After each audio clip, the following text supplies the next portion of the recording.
Hello and welcome to Kaleidoscope. I'm Uche Aluku. Coming up on the program, the co-chief executive officer of e-commerce leader Konga.com, Nnamdi Eke, highlights all that the company is doing to lead in the competitive Nigerian e-commerce market. And we'll speak with the managing director and chief executive officer of real estate company Revolution Plus Property, Mr. Bamidele Onalaja, about addressing Nigeria's housing problems. It's nice to have you join us for another episode of the program. We begin today's program with a look at the Nigerian e-commerce industry, where Konga.com is playing a leading role. I spoke with the co-chief executive officer of Konga.com, Nnamdi Eke, who says the company's growth and position in the competitive e-commerce market is no coincidence. Rather, it's about strategic decisions and investments in infrastructure. Take a listen. It all boils down to looking at what the consumer wants. So coming into the business, we decided to take a different strategy, which is what we call the omnichannel model. In Nigeria, 99% of transactions are still being done offline. So we felt it was important for us to launch with both physical stores and an online platform. So that way, we're able to move customers from offline customers to online customers. You walk into our store and you buy a phone, but we let you know that you can buy over 500,000 products on our website. So next time, you're more likely to go online and buy a product. So that's one, the omni-channel strategy. Two, we also invested heavily in our logistics and our warehousing network. There's no e-commerce player in the market today that's invested the kind of money we invested in building structures in Nigeria. Jeff Bezos, he said something. He said that if you can see your future very clearly, it's not very difficult for you to take decisions today. So that's what we did. We invested a lot in our warehouses. We have warehouses in Lagos, Port Harcourt, Abuja, and we have smaller warehouses in different hubs across the country. We have over 30 stores nationwide. We built our own logistics network, so we control over 90% of our own logistics. So all those things set us apart from competition because we're looking at how do we make things better for the customer. When the Central Bank of Nigeria introduced the cashless policy some years ago, it seemed like it wasn't best suited for Nigeria's economy, which was predominantly cash-based at the time. But now there are a lot of transactions that you can do online from the comfort of your home. There are so many other things you can do online apart from buying things. Tell me about Konga.com's e-commerce solutions. So let me give it to CBN first of all. I think they've done a great job in driving that cashless policy. But the reality is that we're still a long way from where we should be. And that gap is mainly because traditional banks don't see the need to go into certain rural areas to get customers. So to bridge that gap, I think mobile money has done a great job to build that gap. And Konga, we have a CBN licensed mobile money platform called Konga Pay. Now with Konga Pay, we have access to a wide variety of services, from being able to pay for your jam, to pay for your DSTV, to transfer money to different people anywhere in the world. And all these services put together make life easier for people in rural areas that don't have access to traditional banks. We're also rolling out agents across Nigeria, so that if at all you need cash, you're able to withdraw cash from your wallet and deposit cash into your wallet from anywhere in the country. So this is what we're doing to bridge that gap and ensure that in the future we have a more cashless Nigeria.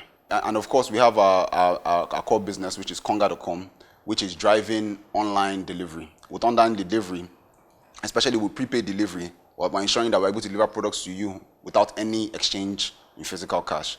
All these things help, especially with what's happening right now with the COVID. It's important that there's no physical interaction, especially when it has to do with cash. So all these things put together are what we're really doing to drive the cashless Nigeria policy. Basically, Konga.com provides an online marketplace for retailers and buyers. At the moment, what is Konga.com's market share? Konga controls a sizable amount of the market share today. Being one of only few big players in the e-commerce market in Nigeria today, we control quite a sizable share. And the rest is really held by very small social media sellers, people that sell on social media. Today we have over 2 million customers in our database, and it continues to grow. We also have over 100,000 merchants that sell on our platform.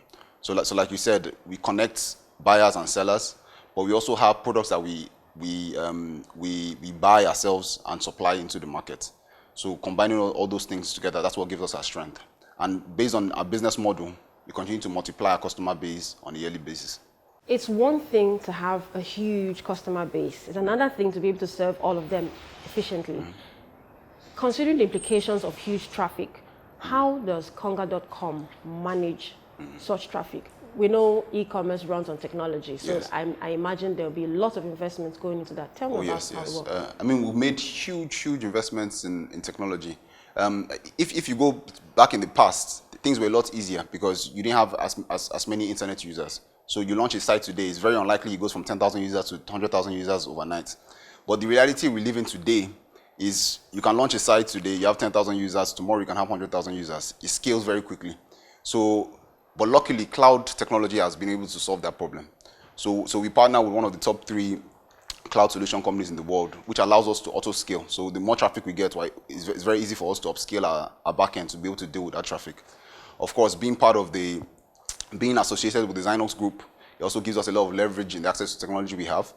Konga employs over 100 developers in Nigeria today, which also gives us a lot of leverage in terms of expertise. Actually, Konga was one of the first companies to train developers on a large scale.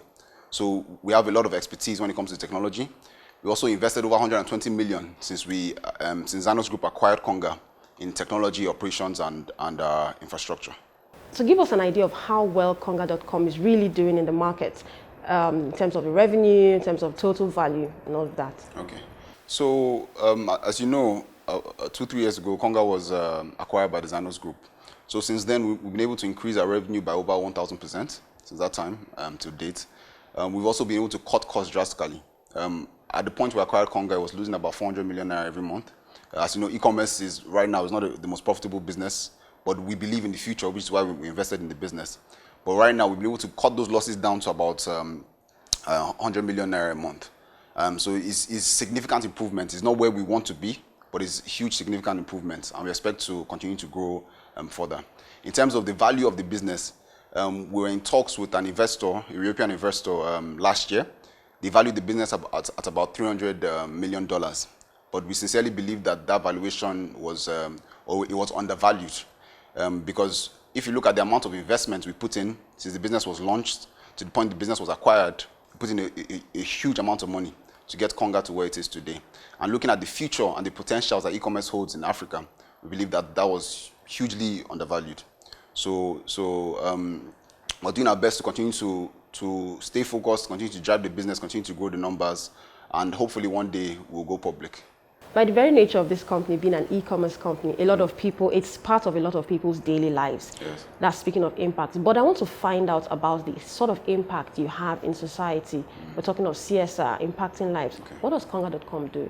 I think CSR is something very, very, very important to us. And we do a lot of things around CSR. Just to mention a few, we have our cadet program.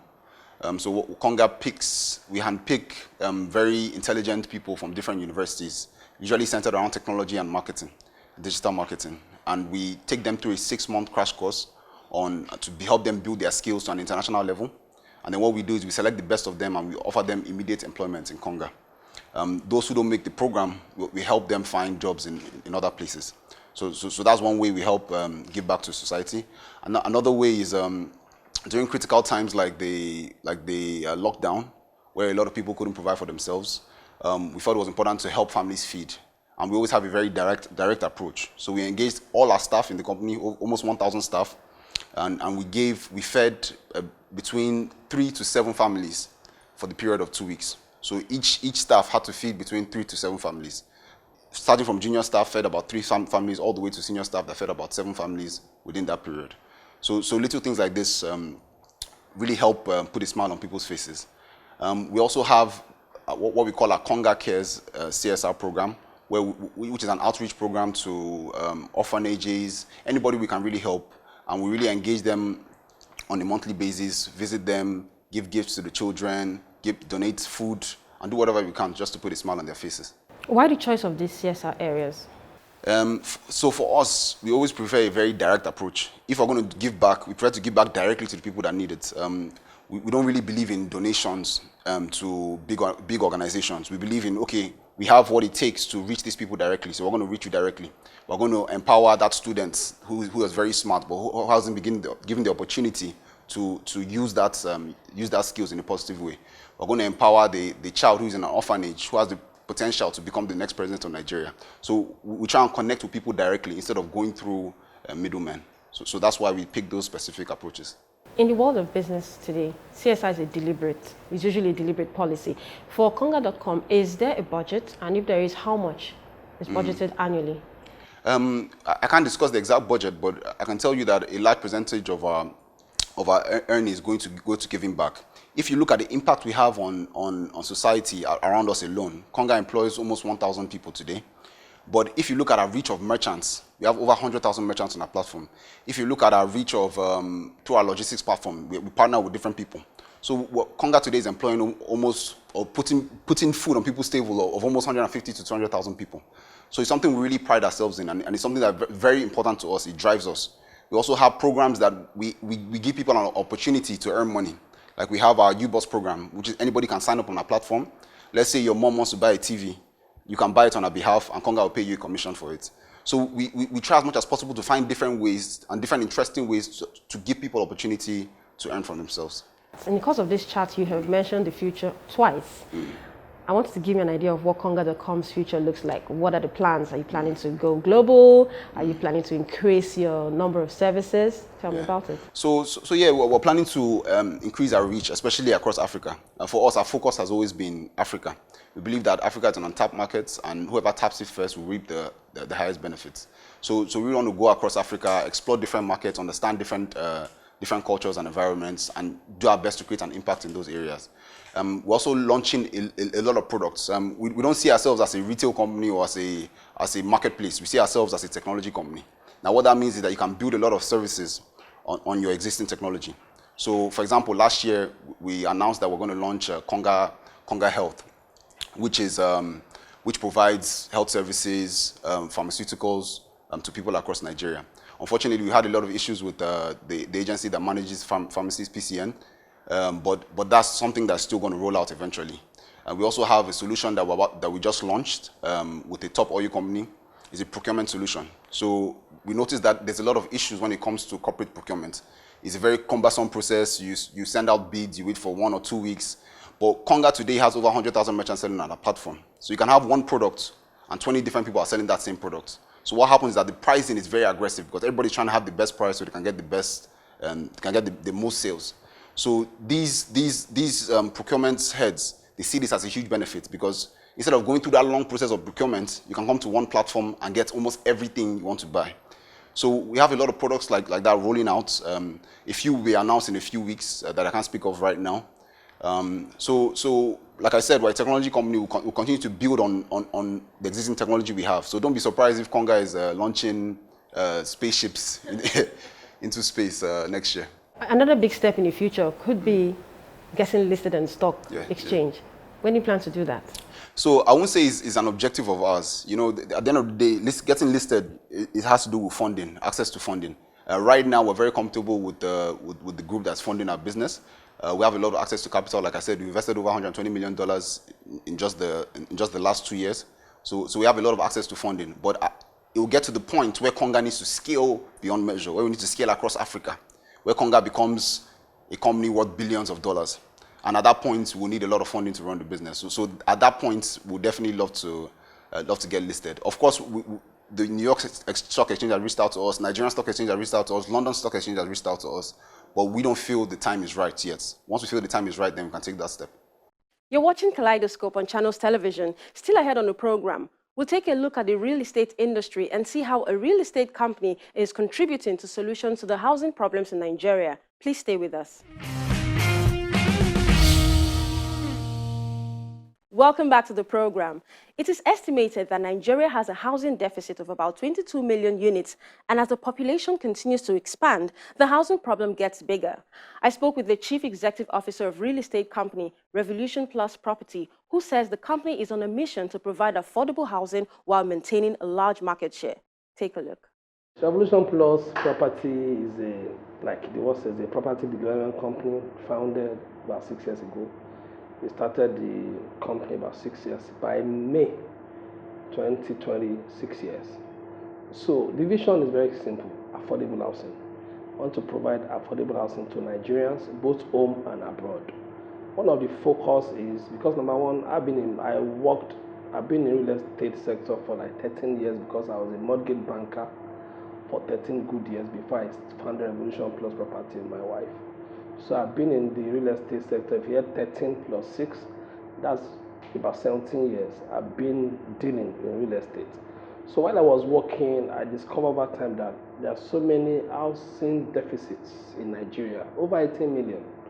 And the government is working so much, trying to cut the deficit, but it just seems like deficit is increasing every day. So when I made up my mind that, okay, I'm going to real estate property, we told us our focus should be affordable housing. People that earn little to be able to become land or house owners.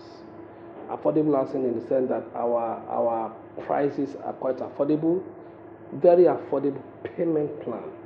You can even pay over 5 years, you can pay over 3 years, you can pay over 2 years, 1 year interest free.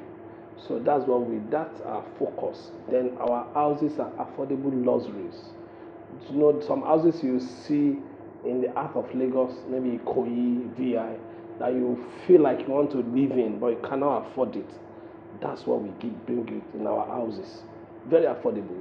Then our land and our site and service properties, our plots, are quite affordable too. So we do everything affordable so that everybody, our target is everybody, the low income earners, the middle income, and the high.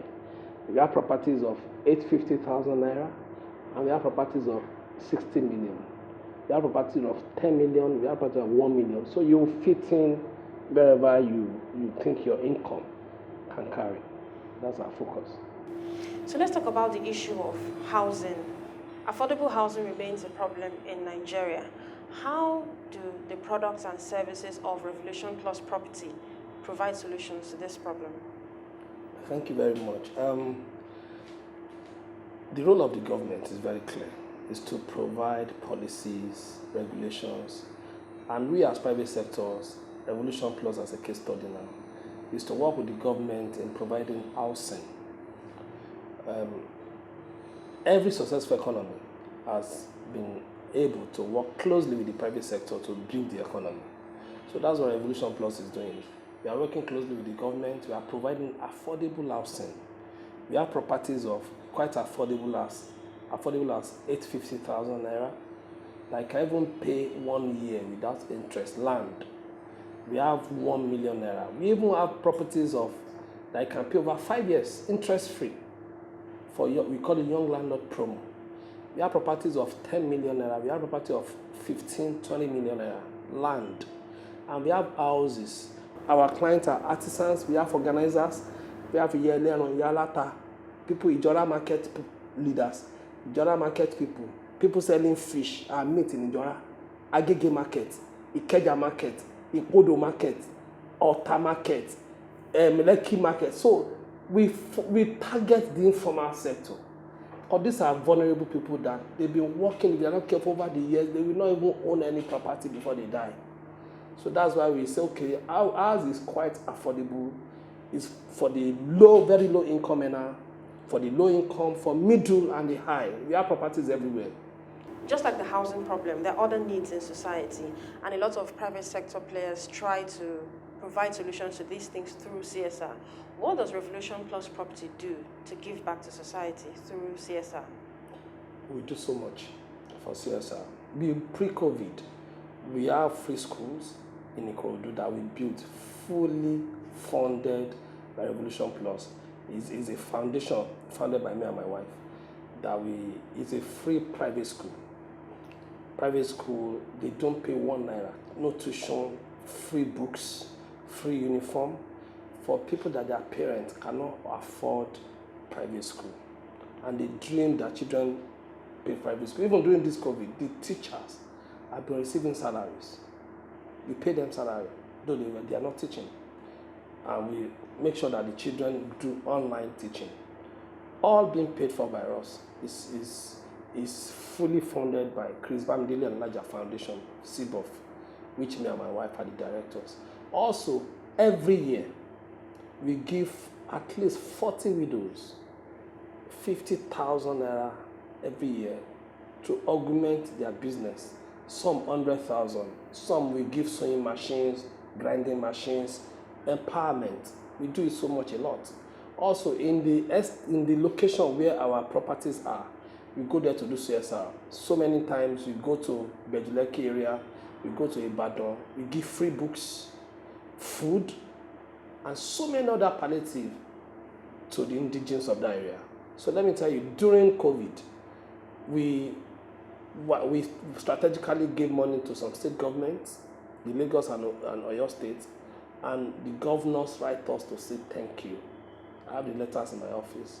And also we went to the locations where our estates are in Bejuleki, about 5 or 6 communities. We gave them palliative, free food, rice, beans, gari, everything. And we do that, we always do it because they know us. So we went to Ibadan also. We went to Okiolodo, we went to our estate in Ido, and we gave everybody food. Their KBS, even their balance came out to say thank you. All the videos are there. So we are givers. That's what we love to do, because we are being trained by a teacher who is our pastor. He loves to give, and that's what we do. In the 6 years of the company's existence, what would you describe as some of the most significant achievements? Wow, so many things. So many things. In the 6 years, number one, we've been able to do over 30 estates. We've been able to fulfill some of my dreams of affordable housing by making sure people that naturally cannot own a house, own it. The artisans, the organizers, the carpenters, the eleja, the eleron, in all those markets, they can easily say they own a house or a land through Revolution Plus. For me, that's fulfillment. And we've done so many things, we've impacted so many lives, we've have so many realtors. We put food on people's table. We have over 5,000 people, almost 10,000, selling our products all over the world. And some of them, they don't do 9-to-5 job. It is only our product they sell. So they are not really direct staffs, but they sell our products every Monday to Friday to Sunday. They go for inspection. They make sure people buy our products. And from that, they put food on their table. I've been able to provide employment. I've been able to augment what the government cannot do. They are doing so much, but we are augmenting them to make sure that people don't lack. And for instance, if there's no such opportunity, there'll be miscreants on the road. People will be hungry. Children will die of hunger. But we've been able to do that, to put food on people's table. So for us, we've achieved so much by putting people on people's table. And also, we've got so many awards. I was the real estate entrepreneur of the year just last year. My wife, me and my wife are the real estate couple of the year last year. So all the awards are there. 2018, I was also the real estate entrepreneur of the year in 2018. So we are doing so much, and we are giving back to the society. And just recently, just a few days ago, I was elected, as the chairman of Real Estate Development Association of Nigeria, REDAN, for Lagos State. REDAN is an association, umbrella body for developers. Our headquarters in Abuja. We have a national president. We have the Southwest chairman who controls the 6 states in the Southwest. Out of the Southwest, we have Lagos. I'm the chairman for Lagos.